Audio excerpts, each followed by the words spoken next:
Thanks very much for staying with us. Time now for Eye on Africa with me, Georgia Calvin-Smith. Tonight in Nigeria, hardship protests continue even though the size of rallies shrinks. Meanwhile, the Kremlin denies having anything to do with demonstrators arrested in northern states for carrying Russian flags. Also, a mutated mpox strain that health officials warn is the most dangerous yet is behind the spread of cases from DR Congo to neighbouring countries. The 2022 global epidemic was reined in by vaccines that remain difficult to source in the Great Lakes region. And Olympic boxer Cindy Ngamba has made history by becoming the first refugee to secure a medal at the tournament. She'll be leaving with at least a bronze. Originally from Cameroon, she now lives in the UK and she can't go back to her homeland because of her sexuality. But first, in Nigeria, rallies against the cost of living crisis that's weighed down the country continued into its sixth day on Tuesday, albeit with less of a turnout in key cities like Lagos. At least 7 people have died and 700 arrested since the protests began on August 1st. Some of this week's street demonstrators have blamed the drop in their numbers on a fear of a heavy-handed response from security forces. Our people are afraid. They are afraid of the military personnel seen on ground. I guess a lot of protesters are still hanging out here. But me, I'm out here, I'm standing here, I'm here to pray. It's my right. It's my civic right. I'm here. The police are not protecting us. The police are against us. Today I came to this place and I heard that the police is chasing people away from the protest ground. These are people that are trying to protect that are meant to protect our rights. Why are they chasing us away? We are not violent. This protest has been going on since Wednesday and it has been peaceful. Meanwhile, Nigerian security chiefs have alleged that unnamed sponsors are trying to undermine the government without giving any more details or evidence. They also say that more than 90 demonstrators have been arrested in the north for carrying Russian flags. Russia's embassy in Nigeria has denied involvement. Samuel Okoye tells us more. The flags were mainly carried by protesting youths in northern Nigeria. The protesters called for the overthrow of the Nigerian government. They also called on President Vladimir Putin to intervene in Nigeria. Authorities say the act of the protesters is treasonable. The police say more than 90 persons have been arrested in connection with the use of the Russian flags during the protest. They include those who produced the flags and those who sponsored their production. The police say a manhunt is on for others involved in the use of the Russian flags. Russia denies any involvement in the matter, saying it does not interfere in the internal affairs of other countries, including Nigeria.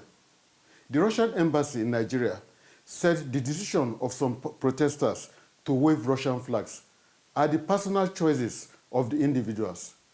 The denial by the Russian embassy comes as little comfort for many Nigerians. This is in the face of Russia's growing influence in neighboring countries like Mali, Niger, and Burkina Faso, where the military recently overthrew the democratic government. Western forces, including the French, were expelled from this country, while Russia moved in to fill the vacancies. Given Nigeria's strategic importance, many Nigerians are wondering if the country is not next on Russia's shopping list for friends in West Africa. Samuel Okoye there talking us through. Now, the World Health Organization is considering putting together an expert committee to look at whether to declare an international emergency over the mpox outbreak in Central Africa and the Great Lakes region. Since the first cases were detected in DR Congo in September, more than 12,000 have been recorded there, with 450 deaths this year. The strain is more lethal than the one responsible for a global outbreak back in 2022. It has started to spread to neighbouring countries. Clément de Roma brings us more from Kigali. Several neighboring countries of the DRC have reported incidents of mpox. In Burundi, at least 25 cases have reportedly been detected across roughly 10 districts, including the economic capital, Bujumbura. No deaths have been reported so far. Rwanda's recently confirmed 2 hospital cases, but the first patients already recovered. Uganda has reported 2 cases as well in Kasese, a province bordering the DRC. However, Doctors Without Borders fears that regional case numbers could surge amidst population displacement caused by conflicts in eastern Congo.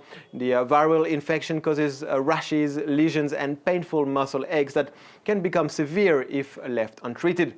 The current strain spreading from DRC's South Kivu province is more lethal than the one that caused the 2022 global mpox outbreak, with an African death rate of around 3% rather than 0.2% in 2022.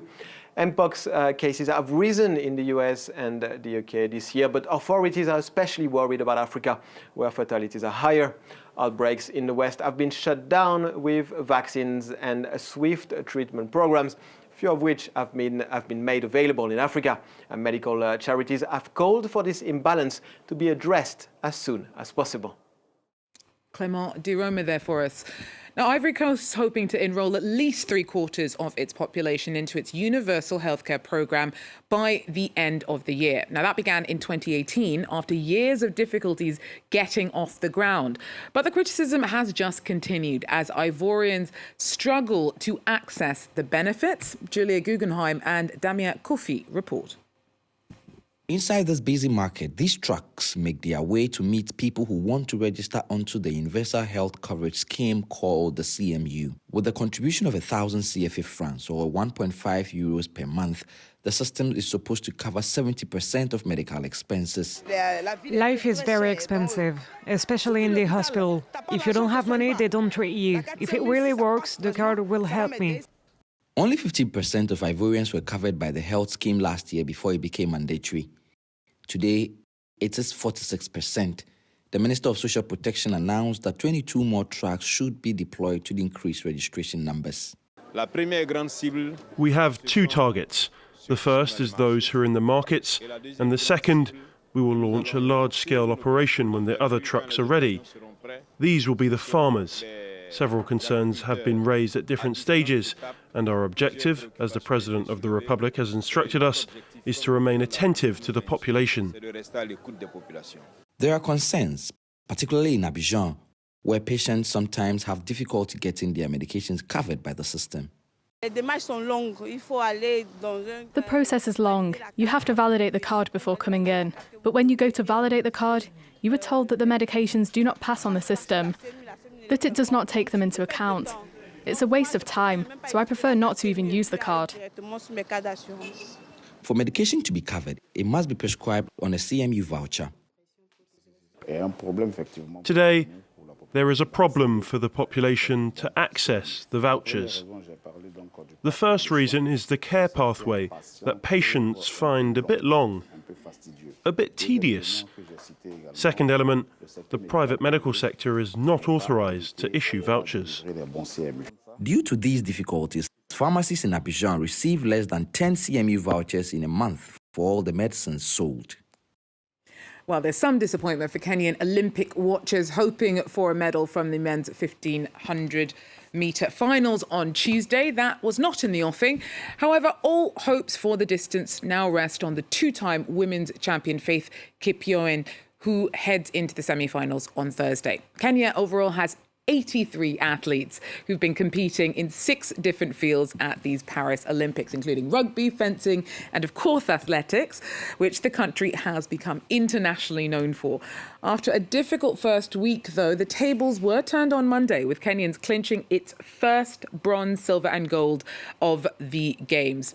Our correspondent in Nairobi, Olivia Bizo, took the temperature. It's been a rollercoaster of a journey for Kenya at the Olympics so far. No medals were won in the first week, but that all changed on Monday, in a race that wasn't without drama. In the women's 5,000 metres, Kipyegon had been disqualified for obstruction, but her silver medal was then reinstated upon appeal. Meanwhile, her fellow Kenyan Chebet won the gold, giving Kenya the 2 top finishers in a race that was loaded with some of the world's strongest runners. Kenya's Mora also won the country a bronze in the 800 metres. Earlier, I spoke to people in Nairobi about what these wins meant to them.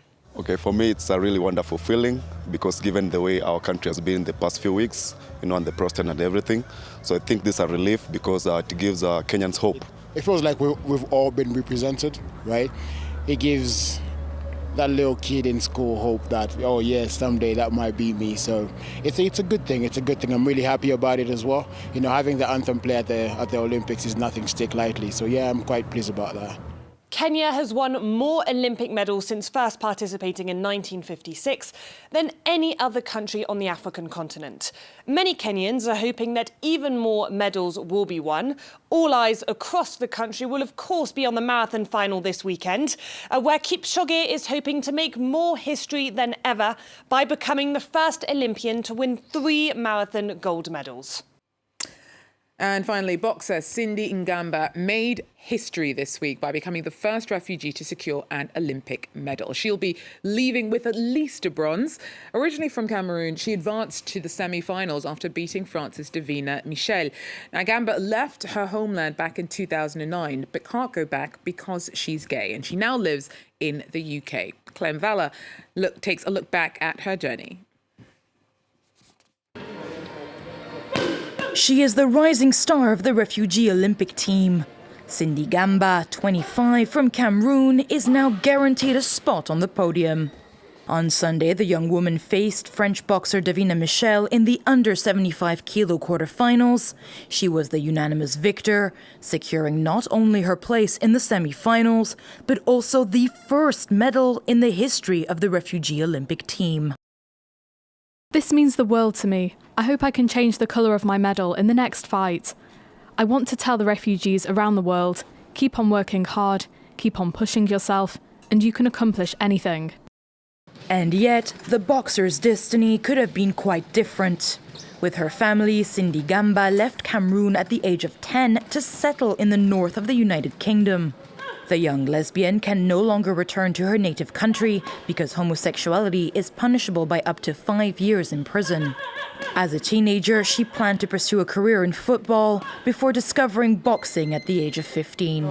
All I can hear was people punching the bag in a boxing ring, punching each other, shadow boxing, skipping, and them making weird sound as they're punching each other, punching the bag.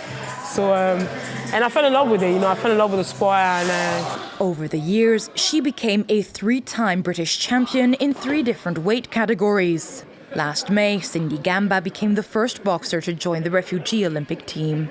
Now, under their flag, Cindy will face Panama's Athena Bailon on Thursday for a place in the final. That's it for Eye on Africa for now. Thanks for joining us, though, and do so again if you can. Till then, take care.